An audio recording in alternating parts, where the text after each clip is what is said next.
आज घर से पढ़ाओ अभियान के तहत फिर से हम आपका स्वागत करते हैं हमारे YouTube channel lessons by Aditya Goyal में। और आज हम पढ़ेंगे संख्याओं को आरोही और अवरोही क्रम में लिखना, कि हम संख्याओं को आरोही और अवरोही क्रम में कैसे लिखेंगे। तो सबसे पहले करते हैं संख्याओं को आरोही क्रम यानी कि चढ़ते क्रम में लिखना। तो सबसे पहले हम कुछ संख्याएं लेते हैं। 308, 425, 219 और यह है 160। तो ये चार संख्याएं हैं, इनको हम आरोही क्रम में लिखेंगे। आरोही क्रम यानी के बढ़ते क्रम में। सबसे पहले इसमें क्या आएगा, इन चारों संख्याओं में जो सबसे छोटी संख्या है वो आएगी, फिर उससे बड़ी, फिर बड़ी और फिर सबसे बड़ी संख्या आएगी। तो इन छोटे और बड़ी संख्याओं की पहचान हम किस तरीके से कर सकते हैं। सबसे पहले देखिए कि ये सभी संख्याएं कितने अंकों की हैं। 3 3 3 3, चारों ही संख्याएं 3 अंकों की है। तो हम 3 अंकों का एक टेबल बनाते हैं। 3 अंकों की संख्याओं की इकाई, दहाई और सैकड़ा के हिसाब से, और इन चारों संख्याओं को इनके स्थानीय मान के अनुसार रखते हैं। 308, 425, 219 और 160। अब हम, क्योंकि सैकड़े की संख्या है तीनों, तो बाईं ओर का अंक यानी कि सैकड़े का अंक हम इन चारों अंकों को चढ़ते क्रम में देखेंगे। इनमें से देखेंगे कि सबसे छोटी संख्या कौन सी है। ये 1, तो इसको कर लेंगे और इस संख्या को यहां लिखेंगे 160।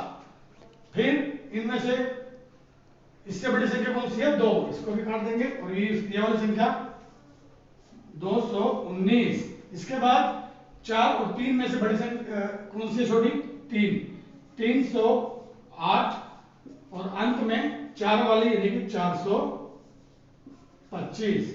तो इस प्रकार से ये चारों संख्याएं हमारी यहाँ पर आरोही क्रम यानी कि बढ़ते क्रम में आ गई हैं। सबसे छोटी 160, इससे बड़ी 219, इससे बड़ी 308 और फिर सबसे बड़ी 425।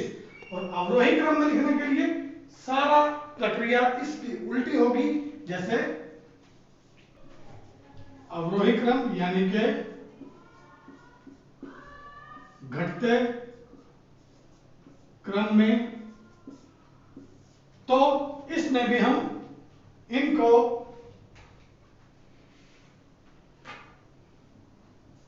तीन 308, 425, 219 और 108, इन चारों संख्याओं को सबसे बड़े अंक वाली संख्या यानी कि सैकड़े का जो सबसे बड़ा अंक है 4, इसको यहां से काट लेंगे और 425, और उसके बाद 3 वाला 308, फिर 2 वाली 219 और फिर 160। इस प्रकार से ये संख्याएं हमारी अवरोही क्रम यानी कि घटते क्रम में आ चुकी हैं।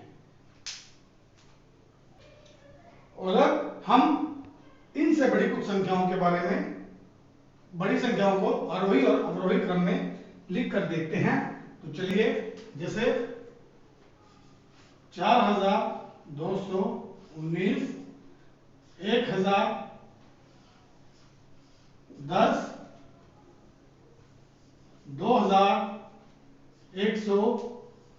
2120 और 7039, ये चार संख्याएं हम लेते हैं। तो इनको भी आरोही क्रम के लिए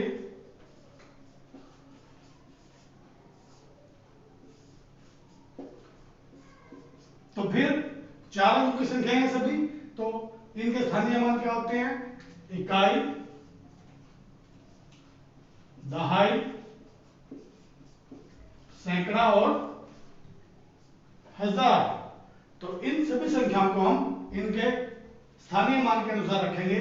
4039। लीजिए ये चारों संख्याएं हमने यहां लिख दी हैं स्थानीय मान के अनुसार। अब बाईं ओर का सबसे पहले वाला अंक यानी कि 1000 वाले अंक को हम देखेंगे और उसको आरोही क्रम यानी कि सबसे छोटे अंक वाली संख्या पहले लिखेंगे। इनमें से चारों में सबसे छोटा अंक है 1, तो इस संख्या को हम सबसे पहले लिखेंगे 1010, फिर 2 यानी कि 2120, फिर 4219 और फिर 7039। तो ये चारों संख्याएं आरोही क्रम में आ चुकी हैं। और अवरोही क्रम के लिए भी वही काम।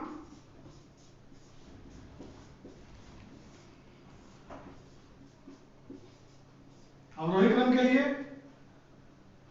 इनमें से जो सबसे बड़ा अंक है 1000 का, वो संख्या सबसे पहले रखेंगे 7010। तो बच्चों ये है हमारा आरोही और अवरोही क्रम में लिखना। अब हम इससे बड़ी संख्या यानी कि 5 अंकों की संख्याओं को आरोही और अवरोही क्रम में लिखेंगे। अब हम 5 अंकों की संख्याओं को आरोही और अवरोही क्रम में लिखते हैं। तो चलिए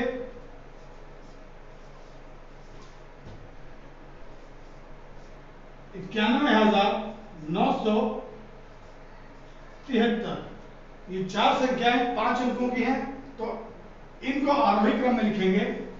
आरोही क्रम, तो सबसे पहले फिर से हम इन 5 अंकों की संख्याओं का स्थानीय अंक इकाई 1000 यह लिखते हैं और इन सभी संख्याओं को इनके स्थानीय मान के अनुसार यहां लिखते हैं 73। तो यहां पर भी हम जो बाईं अंक ओर का सबसे पहला अंक 10,000वां अंक, इनको देखेंगे और अवलोकन द्वारा हम इनमें से सबसे छोटा अंक वाली संख्या यानी कि सबसे पहले 2 वाली 20,119, उसके बाद 4 वाली संख्या है 43,231, फिर 7 वाली यानी कि 72,405 और फिर 9 अंक वाली 91,973। और अवरोही क्रम के लिए ये सारी प्रक्रिया उल्टी की जाएगी, यानी कि सबसे पहले सबसे बड़े अंक वाली संख्या 91,973, 72,405, फिर 4 अंक वाली 43,231 और फिर 20,119। तो प्यारे बच्चों, इस प्रकार हम बड़ी से बड़ी संख्याओं को आरोही और अवरोही क्रम में यानी कि चढ़ते और उतरते क्रम में लिख सकते हैं। तो आप भी अपने मित्रों के साथ अलग अलग संख्याएं लेकर उनको चढ़ते और उतरते यानी कि आरोही और अवरोही क्रम में लिखने का प्रयास कीजिए और इसका अभ्यास करें। धन्यवाद। Thank you.